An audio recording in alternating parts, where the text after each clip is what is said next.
কেন আল্লাহ নবী বললেন যে পিটায়া ভদ্রতা শিখাও? এবার কি বোঝা গেছে?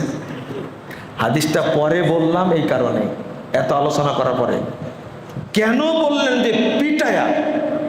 খেয়াল করেন, সিয়াম পালন করার জন্য আল্লাহ নবী মারতে বলেননি, বলেছেন ফরজ কিনা?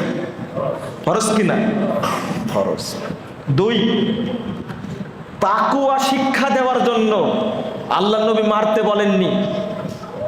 তিন, হজ না করলে মারো, হজ ফরজ ইবাদত, মারতে বলেননি, আল্লাহ মারতে বলেননি। যাকাত ফরজ ইবাদত, না দিলে পিটাও, বলেননি। কিন্তু আল্লাহ নবী বলছেন আদবের জন্য পিটাও আর সালাতের জন্য পিটাও।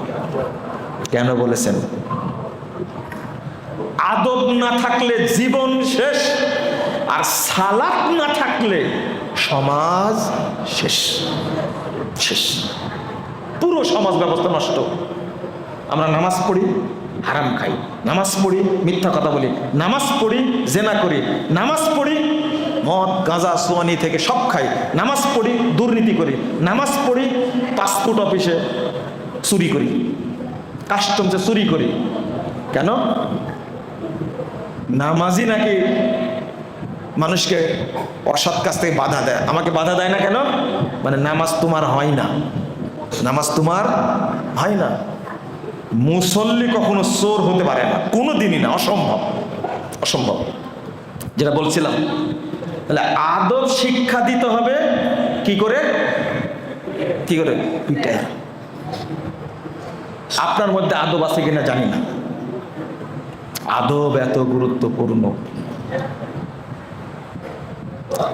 আপনার মেয়ের বিয়ে দিয়েছেন, একটা কাজ এইভাবে করতে হচ্ছে, করছে এইভাবে,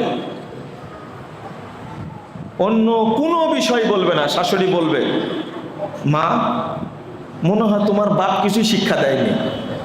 বলেন তো আগে কার উপরে গেল? মা বাবার বলবেন না? একটা কথা বলেছে, প্রথম বলবে যে, শ্বশুর বলবে যে এই মেয়ে তোমার বাপ কিছু শিখায়নি।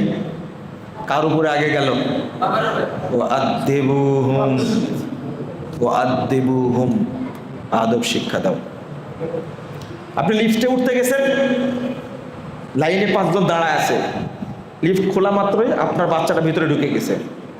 এই 5 জন মুরব্বী মানুষ ওই ছেলে সম্পর্কে খুব ভালো কথা বলবে, তাই না? প্রথমে তাকাবে তার দিকে, খুব সুন্দর দৃষ্টিতে তাকাবে, তাই না?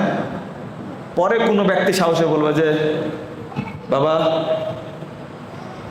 তুমি কিছু শিখোনি, তোমার বাপ কিছু শিখায়নি, এতগুলো মানুষ সিরিয়ালে দাঁড়ায় আছে, তুমি চট করে গেছো।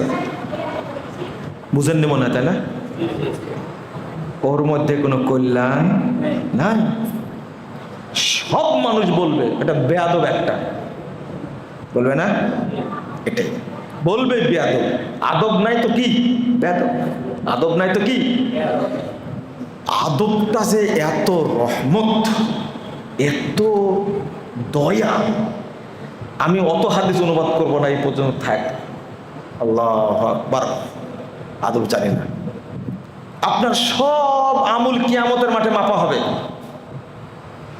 তাহাজ্জুদ, হজ, যাকাত, সালাত, সবচেয়ে ভারী হবে কোনটা? মা মিন শাইইন আসকালু ফিল মিজান ইল্লা হুসনুল খুলক। মিজানে যত কিছু মাপা হবে তার মধ্যে সবচেয়ে ভারী হবে কি? শিষ্টাচার, আদব। কেন এত রহমত?